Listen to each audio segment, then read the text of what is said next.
हमारे पास बचा यहाँ पे tan x की वैल्यू 3/4 है और हमारा जो x गिवन है वो गिवन है पाई और 3/3 पाई/2 के बीच में, मतलब थर्ड क्वाड्रेंट में लाई करता है। हमें निकालनी है value sin x/2 cos x/2 और tan x/2 की। डन।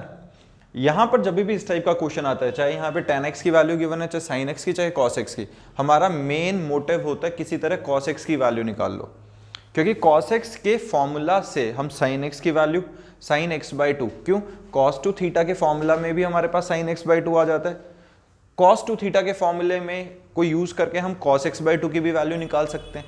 तो हमारे पास sin x/2 और cos x/2 की वैल्यू, sin x/2 और cos x/2 की वैल्यू को डिवाइड करके tan x/2 हम निकाल सकते हैं।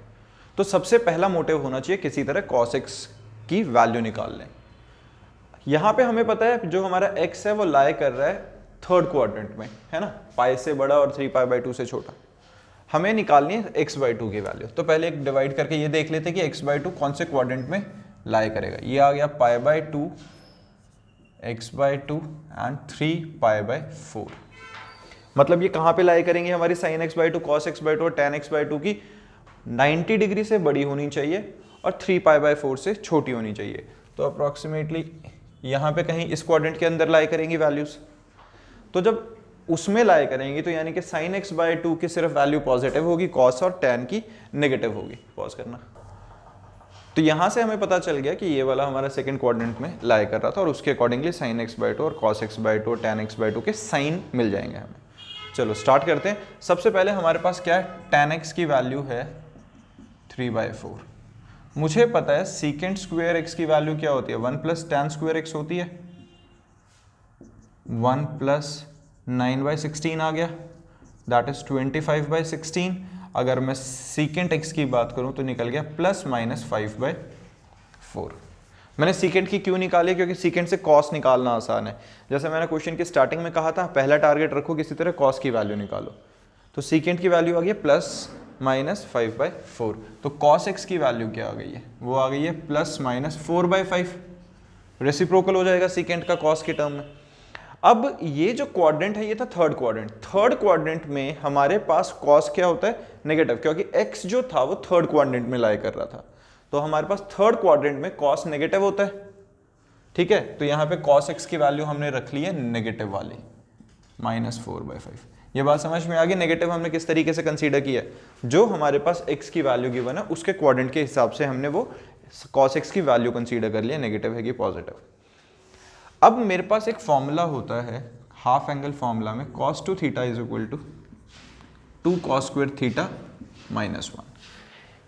अगर यहाँ पर थीटा की जगह 2 θ की जगह सिंपल x आता तो बन जाएगा 2 cos स्क्वायर x/2 -1, ऐसे ही कुछ बनेगा।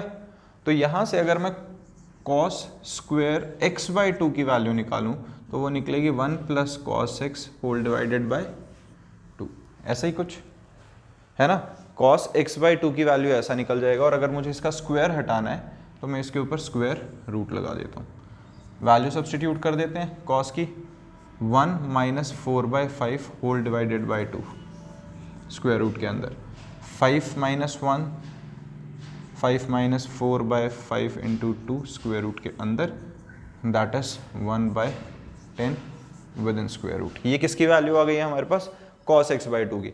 पर जब वो स्क्वायर रूट सॉल्व होता है तो वो प्लस माइनस में ही आंसर आ रहा है हमारा थ्रू आउट। अब हम कैसे सेलेक्ट करेंगे कि cos x/2 पॉजिटिव है कि नेगेटिव, वो हम करेंगे इससे। हमने देखा था जो x/2 है वो सेकंड क्वाड्रेंट में लाई कर रहा है। सेकंड क्वाड्रेंट में cos की वैल्यू क्या होती है, नेगेटिव। तो यहाँ पे हमारे पास cos ऑफ x/2 की वैल्यू आ गई है -1/√10। इस वैल्यू को यूज करके मैं sin x/2 की वैल्यू निकाल सकता हूँ। हमें पता है कि sin square x/2 plus cos square x/2 equals to 1 होता है। तो sin स्क्वायर x/2 की वैल्यू आएगी 1 - cos स्क्वायर x/2। स्क्वायर हटाने के लिए स्क्वायर रूट डाल देंगे with plus minus sign, simplify कर देंगे इसे। यहाँ से हमारे पास किसकी वैल्यू आ जाएगी, sin x/2 की। और साइन का जो पॉजिटिव या नेगेटिव साइन है वो कैसे डिसाइड करेंगे, इसी से। sin x/2 first quadrant second quadrant में लाई कर रहा है, सेकंड में साइन की वैल्यू क्या होती है, पॉजिटिव। तो सॉल्व करके देख लेते हैं, इसकी वैल्यू आएगी और पॉजिटिव आएगी, 1 minus 1/10 that is 9/10 under the root which is equal to plus 3/√10। कुछ ऐसा आ जाएगा हमारा साइन की वैल्यू। टैन की निकालनी है तो क्या करेंगे, साइन और कॉस की वैल्यू को डिवाइड कर देंगे विद नेगेटिव साइन, ये हमारा क्या आ जाएगा, आंसर आ जाएगा। जैसे टैन की निकालनी है तो क्या होएगा, tan x/2 sin x/2 that is 3/√10 divided by minus of 1/√10। ये कॉस की वैल्यू करी, ये काट दिया हमारा, तो हमारे पास आया -3। डन। अब इसमें मेन कैच ये था कि ज़रूरी नहीं है यहाँ tan x था तब हमने कुछ ऐसा यूज़ किया, चाहे tan गिवन है, साइन गिवन है, कॉस गिवन है, मेन हमारा कंसर्न होता है कि किसी तरीके से cos x की वैल्यू निकाल लो और ये वाले फॉर्मूलाज यूज़ कर लेने होते हैं। या तो ये कर सकते हैं या साइन के लिए कर सकते हैं। cos 2 थीटा होता है 1 माइनस 2 साइन स्क्वायर थीटा, तो यहाँ से साइन स्क्वायर थीटा की वैल्यू आ जाती है 1 माइनस cos 2 थीटा बाय 2, ये निकल सकता है। और अगर मैं x/2 की फॉर्म में लिखता तो कुछ ऐसा आ जाता, 1 minus cos x/2 square root with plus minus. तो या तो sin x की वैल्यू निकाल लो या cos x/2 की वैल्यू निकाल लो, इनसे इन दोनों को डिवाइड करेंगे, tan की आ जाएगी, रेसिप्रोकल करके cot की, कोसिकेंट की, सीकेंट की, किसी की भी आ सकती है। मेन ध्यान रखना होता है साइन का, वो हम क्वाड्रेंट सिस्टम के हिसाब से निकाल लेते होते हैं। डन।